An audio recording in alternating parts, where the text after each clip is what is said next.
Welcome to English Practice Every Day. In this video, we will learn the meanings of these 5 phrasal verbs and practice them with simple sentences. After practice, we will read aloud a short story using these phrasal verbs to understand them better in context. Let's start. Please speak out loud with me as we practice. 1. Jack up. Jack up means to increase something sharply, especially prices or amounts. Jack up means to increase something sharply, especially prices or amounts. They jacked up the rent without any warning. They jacked up the rent without any warning. The store jacked up prices before the holiday rush. The store jacked up prices before the holiday rush. Gas stations often jack up fuel prices during storms. Gas stations often jack up fuel prices during storms. The hotel jacked up its rates for the festival weekend. The hotel jacked up its rates for the festival weekend. Jack up also means to lift something with a jack, literal meaning. Jack up means to lift something with a jack, a literal meaning. We had to jack up the car to change the tire. We had to jack up the car to change the tire. The mechanic jacked up the truck for repairs.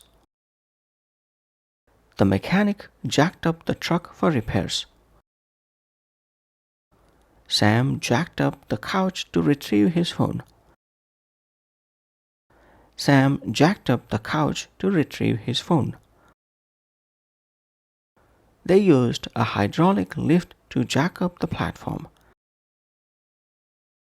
They used a hydraulic lift to jack up the platform. 2. Keel over.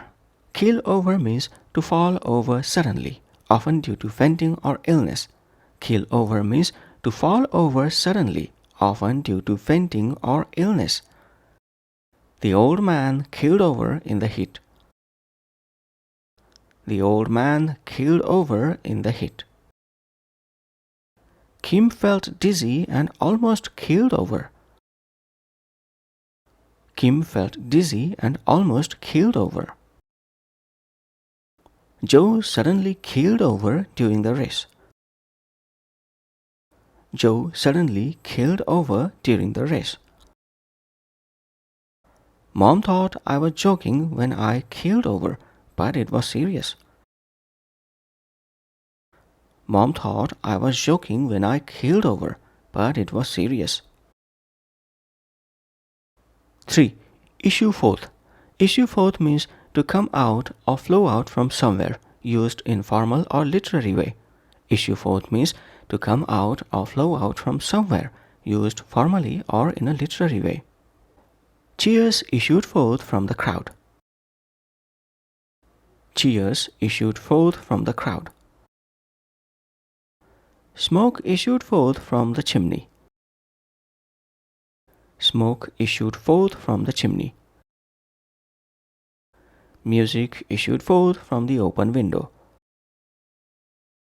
Music issued forth from the open window. A strange smell issued forth from the cave. A strange smell issued forth from the cave. 4. Lark about.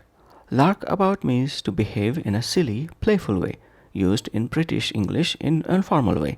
Lark about means to behave in a silly, playful way, used in British English in informal way. Stop larking about and get to work. Stop larking about and get to work. The children were larking about in the garden. The children were larking about in the garden. They spent the afternoon larking about by the lake. They spent the afternoon larking about by the lake. He's always larking about when he should be studying. He's always larking about when he should be studying. 5. Hammer into. Hammer into means to forcefully teach or repeat something until it is learned. Hammer into means to forcefully teach or repeat something until it is learned. The coach hammered the rules into the team. The coach hammered the rules into the team. The teacher hammered the formula into our heads. The teacher hammered the formula into our heads. My parents hammered good manners into me as a child. My parents hammered good manners into me as a child. They hammered the safety procedures into every worker. They hammered the safety procedures into every worker. That's the end of our practice. Let's now read aloud a short story using all these phrasal verbs in their proper context. Story title: The School Trip Chaos. It was the morning of the big school field trip to the countryside. The students were buzzing with excitement, running around and larking about as they waited for the bus. Some were tossing snacks, others were laughing loudly, and a few were taking selfies in silly poses. "All right, enough larking about," Mr. Bell, the teacher, called out. "Let's get on the bus in an orderly fashion." Soon the bus was rolling down the country roads. The students sang songs and joked around, but halfway through the trip, the bus suddenly jerked to a stop. Something wasn't right. "The tire's flat," the driver announced. "We'll need to jack up the bus to replace it." Everyone groaned. While the driver worked, some students got off to explore. From the woods nearby, laughter and shouts suddenly issued forth, catching the attention of the teachers. "What now?" Miss Gray muttered, walking toward the noise. "It's just the kids again," Mr. Bell said, "still larking about." As they returned to the bus, Maya, one of the students, looked pale. "I don't feel so good," she whispered. Before anyone could respond, she suddenly kneeled over onto the grass. "Get the first aid kit," Miss Gray shouted. Thankfully, it wasn't serious. Maya had just been standing too long in the sun. After some water and a few minutes of rest, she was feeling better. "That was embarrassing," she said with a weak smile. Once the tire was fixed, the trip continued.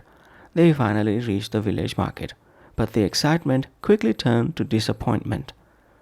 "Why is everything so expensive?" asked Jack, holding up a tiny bottle of juice that cost triple the normal price. "They've jacked up the prices because they knew tourists were coming," Miss Gray explained, "especially school groups like us." Despite the prices, the students explored the market, tried local snacks, and took more photos. On the ride home, things were calmer. Mr. Bell stood at the front of the bus. "All right, listen up. I know today was fun, but we need to learn from it. Next time, less fooling around and more awareness. We'll have to hammer that into your heads if needed." The students nodded, looking a bit sheepish but also satisfied. It had been a chaotic day, yes, but full of memories, laughter, and a few good lessons. By the time they reached the school, the sun was setting. As they got off the bus, Maya turned to her friend and said, "Honestly, I'd do it all again, except the fainting part." End of story. That's the end of our phrasal verb session. I urge you to keep practicing them in your daily speech to reinforce your understanding. Bye for now.